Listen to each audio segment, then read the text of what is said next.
Oke, baik. Assalamualaikum warahmatullahi wabarakatuh. Jadi, perkenalkan, nama saya Brahma Kumbara, mahasiswa Ilmu Politik Angkatan 22 semester 5 dengan NIM F01223119. Di video ini, saya akan memaparkan sedikit terkait sebuah teori etika yang mana teori ini mengandung pengertian dan tentunya ada hal-hal yang di dalam pengertian tersebut mengandung nilai positivisme dan juga sebuah pengertian yang masih kontroversial terutama di bidang filsafat moral. Jadi teori ini yang saya kemukakan, yang saya akan bahas yaitu teori etika evolutivisme. Jadi secara garis besarnya, teori etika evolutivisme ini melihat penilaian moral sebagai ekspresi emosi atau sikap seseorang, bukan pernyataan fakta. Dari pengertian ini, kita dapat mengetahui atau dari pengertian tadi ada sebuah kesimpulan bahwa teori etika evolutivisme itu merupakan sebuah pandangan dalam filsafat moral yang menyatakan bahwa pernyataan etika sebenarnya bukan pernyataan fakta, melainkan ekspresi emosi atau ekspresi seseorang. Nah, dari pengertian ini kita dapat memahami bahwa yang dikemukakan oleh teori ini, apa yang dilakukan manusia atau pernyataan seseorang, baik itu individu maupun sekelompok orang terhadap suatu hal, itu bukan sebenarnya itu bukan karena hal itu sudah sesuai dengan apa yang sebuah pernyataan etika atau apa yang seharusnya dianggap baik secara berdasarkan pengertian moral dan etika. Namun pada teori evolutivisme ini, dia berpendapat bahwa apa yang dikemukakan itu melainkan sebuah ekspresi atau sebuah sikap seseorang. Jadi pada intinya, ketika kita mengatakan sesuatu itu baik atau buruk, kita sebenarnya sedang mengungkapkan perasaan kita terhadap hal tersebut, bukan memberikan penilaian objektif tentang nilai moralnya. Jadi evolutivisme ini berpendapat bahwa ketika kita atau seseorang mengatakan sesuatu itu baik atau buruk sekalipun, dia sebenarnya sedang mengungkapkan perasaan atau mengungkapkan perasaannya terhadap apa yang dilihatnya, baik dilihatnya atau dirasakannya terhadap hal tersebut. Jadi hanya ungkapan perasaan, bukan memberikan penilaian secara objektif tentang nilai moralnya. Jadi dia mengungkapkannya itu bukan dilihat dari nilai moralnya, itu sebenarnya baik atau salah. Namun dia mengatakan baik itu salah berdasarkan perasaan atau ungkapannya. Jadi tidak heran bahwa pengertian seseorang pasti akan berbeda-beda, karena bagaimanapun juga emosi atau sikap seseorang ini di dalam dunia ini berbeda-beda, tidak sama. Misalnya contohnya, di sini ada contohnya bahwa ketika seseorang mengatakan bahwa pembunuhan itu tidak baik, pembunuhan itu salah, mereka sebenarnya sedang mengungkapkan rasa tidak setuju dan ketidakpuasan mereka terhadap tindakan pembunuhan. Jadi seseorang itu mengatakan pembunuhan itu salah, itu bukan, dia tidak mengatakan hal itu berdasarkan penilaian moral atau berdasarkan apa yang seharusnya dinilai atau seperti apa penilaiannya. Dia hanya mengungkapkan ketidakpuasannya, atau bahwa dia melihat bahwa pembunuhan itu terjadi akibat hal-hal yang menurut dia itu sebenarnya tidak sepantasnya terjadi. Dia berarti adanya ketidaksetujuan. Karena adanya ketidaksetujuan atau bahkan ketidakpuasan seseorang atau sekelompok orang terhadap tindakan pembunuhan itu, maka dia akan mengangkat sebuah argumen bahwa pembunuhan itu salah. Jadi dia apa ya? Dia orang-orang akan mengungkapkan bahwa apa yang mereka rasakan bukan apa yang mereka lihat. Semisal kemudian ada misalnya yang kedua itu ketika memberi makan orang miskin itu baik, sebenarnya adalah cara untuk mengungkapkan perasaan positif dan persetujuan terhadap tindakan tersebut.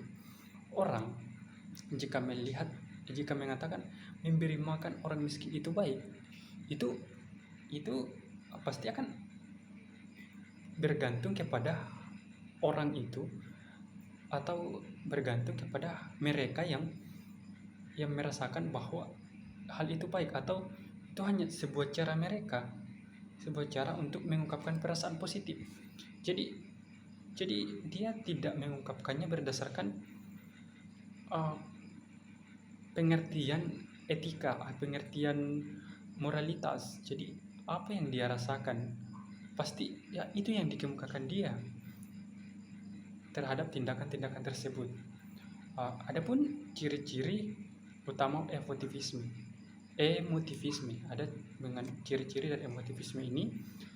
Yang pertama, pernyataan etika tidak bisa benar atau salah seperti pernyataan fakta. Tidak bisa. Kemudian juga bersifat ekspresif, yang mana pernyataan etika lebih berfungsi untuk mengungkapkan perasaan dan sikap. Jadi seperti pengertian tadi, dalam ciri sebuah emotivisme atau tindakan emotivisme ini, itu pernyataan etika, tingkah laku seseorang itu terhadap hal-hal itu lebih berfungsi untuk bagaimana kemudian mereka menyampaikan perasaan atau bagaimana mereka bersikap terhadap hal-hal yang mereka lihat atau mereka rasakan. Jadi apa yang mereka ungkapkan itu merupakan sebuah perasaan terhadap hal-hal tersebut. Kemudian ciri yang ketiga itu subjektif. Nilai moral bersifat relatif dan bergantung pada individu atau kelompok tertentu. Seperti saya kemukakan tadi, bahwa hal ini pasti berbeda-beda pandangan orang. Kalau dilihat dari sisi emotivisme ini, ya pasti mereka mempunyai pengertian atau pandangan berbeda-beda atau hanya berdasarkan kelompok tertentu, karena orang memiliki perasaan yang berbeda-beda pula. Karena seperti contoh ciri yang kedua tadi, bahwa pernyataan etika ini lebih berfungsi untuk mengungkapkan perasaan dan bagaimana kita bersikap terhadap hal-hal tersebut. Kemudian ada dari pengertian etika tersebut, dari penerapannya ada kritik, tentu ada kritik terhadap emotivisme ini.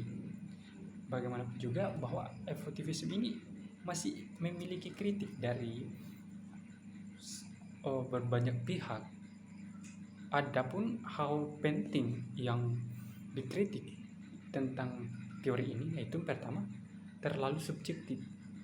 Artinya, jadi teori ini terlalu subjektif, terlalu berdasarkan kepada hal-hal yang ditanggapi oleh seseorang atau sekelompok. Jika semua nilai moral hanya berdasarkan emosi atau perasaan, bagaimana kita mencapai kesepakatan moral? Jadi jika kita berdasarkan pada emosi orang, tentu yang mana emosi individu kelompok-kelompok itu berbeda-beda, tentu kita akan kesulitan untuk mencapai yang namanya kesepakatan moral. Jadi sulit untuk mendapatkan bahwa hal ini benar. Kita sangat sulit mengatakan bahwa hal ini benar atau hal ini salah, karena bagaimanapun juga yang namanya emosional setiap orang itu berbeda-beda. Jadi pencapaian atau pencapaian atas kesepakatan bahwa moralitas tersebut itu berada pada kebenaran atau kesalahan itu sangat sulit tercapai, sehingga ini perlu dikritik pada emotivisme ini karena dia belum bisa menjelaskan atau bagaimana caranya dia agar kesepakatan moral itu bisa tercapai. Kemudian emotivisme ini menolak adanya kebenaran moral objektif. Misalnya, beberapa orang berpendapat bahwa ada nilai-nilai moral yang bersifat universal dan objektif. Jadi itu adalah dua hal yang dikritik terkait teori emotivisme ini. Kemudian pada kesimpulannya bahwa emotivisme ini menawarkan pandangan yang menarik tentang bahasa etika.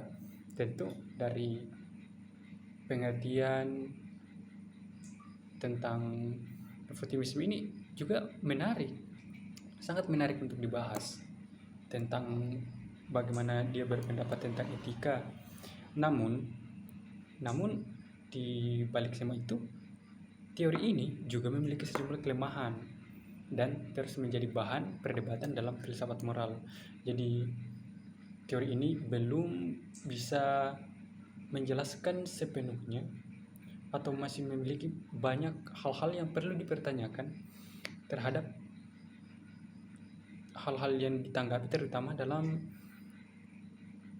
perspektif moral, karena teori ini belum bisa sangat sulit untuk mencapai kesepakatan moral melalui jika kita berpatokan pada teori emotivisme ini. Oke, mungkin itu saja yang saya sampaikan, kurang lebihnya mohon dimaafkan. Kiranya video ini bisa bermanfaat untuk kita semua. Terima kasih.